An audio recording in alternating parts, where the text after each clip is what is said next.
Hi, I'm making pecan pie.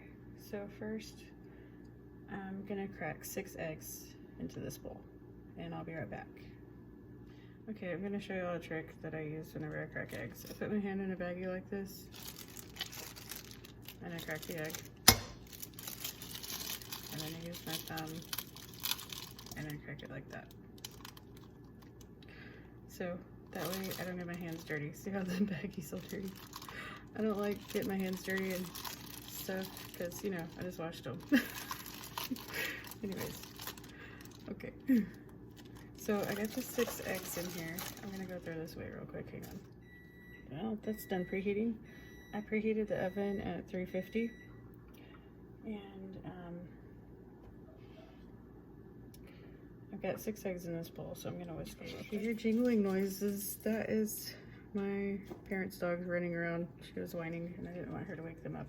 Anyways, okay, so I got the eggs whisked. And now I need to add the Karo syrup. I had the syrup, I don't think you can see it on camera. Hang on, scooting it over here. I put it in a bowl of hot water and I turned it because the bowl's not big enough. Anyways, I have this in hot water so that way it'll pour out of the container easier. Because you do not want to microwave this because it will melt and that will not be fun. Anyways, I'm getting this one because it is 2 cups, 16 ounces right there. And it doesn't matter what brand, just as long as it's like corn syrup, light corn syrup. Okay, so I got it open. Now I'm pouring it in here. See how fast it's pouring out because I melted it?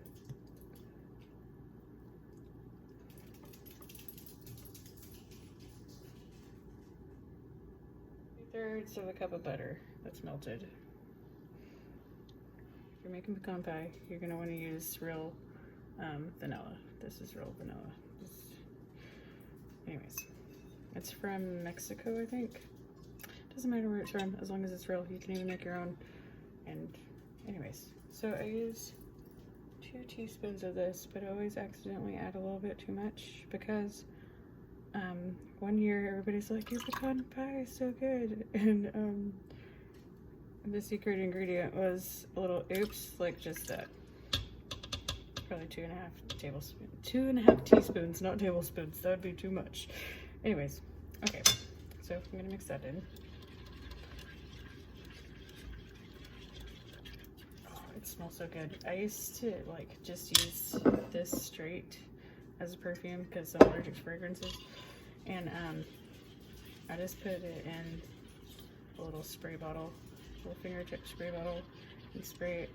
You want to spray it in the air and walk through it. You don't want to spray it on your actual clothes because it might stain it. Anyways, that's good to mix together.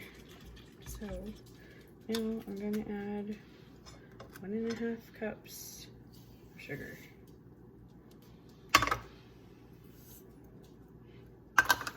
Mix that in. Oh, I've already got I use frozen pie shells. You can use 2 deep dish pie shells for this recipe and only use 2.5 cups of pecans, or you can use 3 regular pie crusts and use 3.5 cups of pecans because that's what I'm doing today. And I'd rather make 3 because it goes, you know, makes the recipe stretch farther for more people. Shells over there on cookie sheets because you want to cook it on a cookie sheet because it can bubble up and like spill over and you don't want to mess in your oven. So 3.5 cups of pecans. I'm going to pour these into 3 cups. Don't know if you can see this. There we go. I usually pour things over the cookbook, but I'm trying to get it in the frame.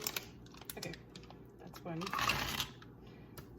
I'm counting out loud because they're not loose count.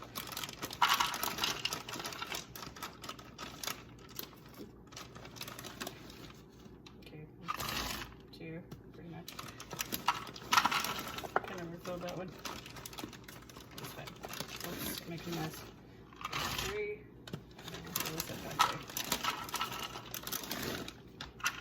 And then, okay. The reason this bag looks wet is because it was in the freezer. Makes them stay fresh longer. Okay. Yeah, and I'm excited. I just mix it in and pour it in. I don't make the pretty designs on the pies. You can do that if you want to, but I just mix it up. And the pecans float to the top whenever it's in there. See, they float up. Anyways. Okay, that's all good and mixed. And I'm double checking the recipe because that's what I do. Okay, we got eggs, corn syrup, sugar, the melted butter, vanilla, the pecan halves, and then now we go and put it in the pie crust. Okay, I'm over here at the pie crust, and I measure to make sure it's all even. Like, I got a measuring cup, and I am going to measure this. Okay. Like, I try to get that way they're all even, and hopefully they don't overflow because there's too much, you know what I mean? Okay.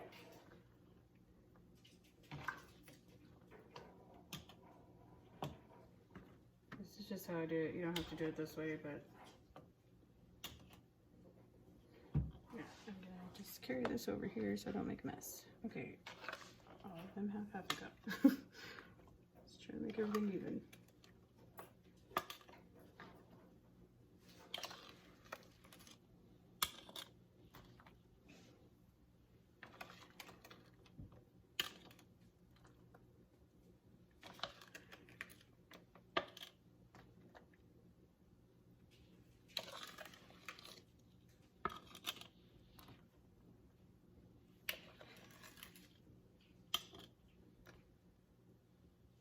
Okay, they're done. I had to cook them for an hour and 5 minutes. But depending on your oven, you might have to tweak that. Like, just keep an eye on it near the end so they don't burn, because pecans are expensive.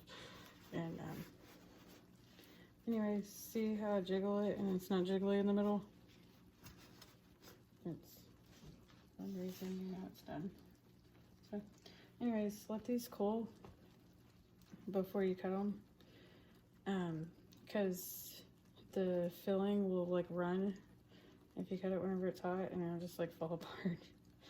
So I usually let it cool off, and I put mine in the fridge because it's a lot easier to cut that way once it's cooled off.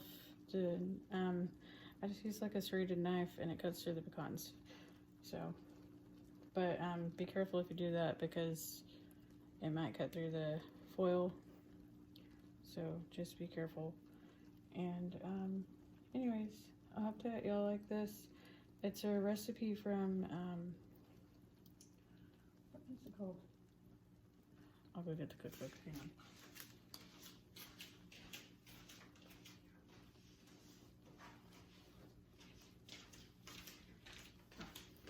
It's Better Homes and Gardens. My mom has had this cookbook since I was a little kid.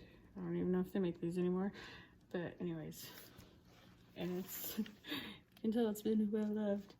This is the tweaked recipe. I will put it in the comments, not the comments, the description. This is if you just use 2 deep dish pie pans, but this is the amount of pecans if you use 3 regular sized pie pans.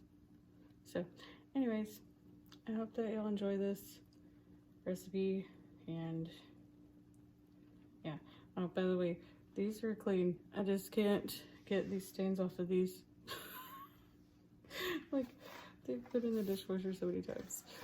And anyways, it's just baked on. They're not dirty, they're clean. Anyways, well, except now they have like pieces of pecan pie on there. But whatever. Anyways, I hope that y'all have a happy Thanksgiving or whatever time of year you're watching this. Hope you have a good day, and thank you for watching. Okay, bye.